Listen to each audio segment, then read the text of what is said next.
I mean, we got to be excited about the future. We got to do things that make us want to live. You know, it cannot always be about problems every day. I mean, do you want to wake up every morning and everything's just a problem? Well, what inspires you and what makes you excited about the future? There's got to be some things like that. You know, there are American heroes who don't like this idea. Neil Armstrong, Gene Cernan have both testified against commercial spaceflight and the way that you're developing it, and I wonder what you think of that.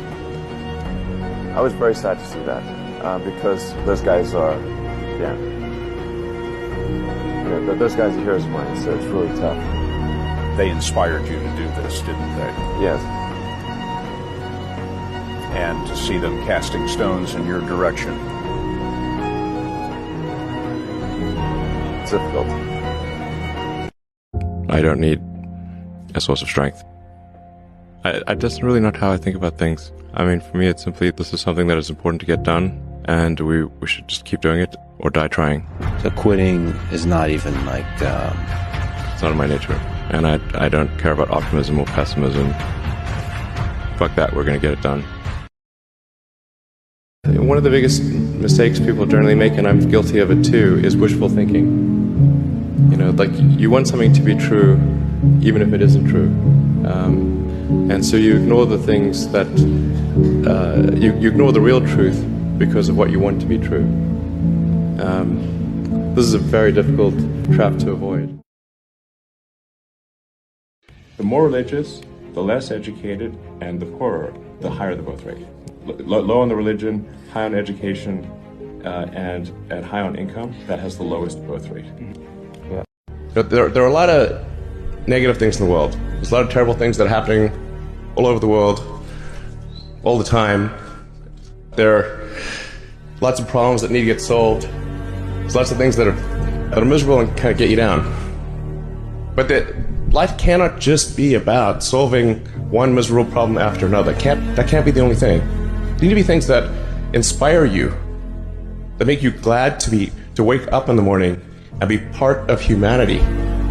It is time to go forth, become a star-faring civilization, be out there among the stars, expand the scope and scale of human consciousness.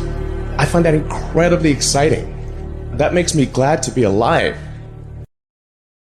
So if you look at everyone on Instagram, you might think, man, there are all these happy, beautiful people, and I'm not that good looking, and I'm not happy. So I must suck, you know, and that's gonna make people sad. So when in fact, those people you think are super happy, actually not that happy. Some of them are really depressed. They're very sad. Some of the happiest seeming people, actually some of the saddest people in reality. And nobody looks good all the time. Doesn't matter who you are. Worked in various odd jobs and stuff. Worked on my mom's cousin's farm, wheat farm in Saskatchewan for 6 weeks. That's where I had my 18th birthday, actually. Worked in a lumber mill, chainsawed logs, and did various odd jobs. So, what was your biggest challenge in life? Biggest challenge in life?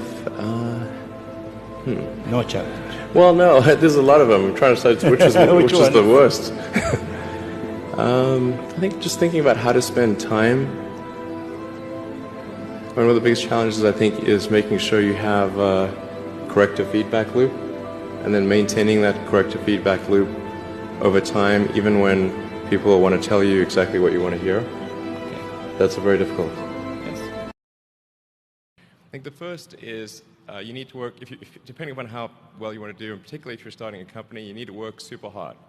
So what does super hard mean?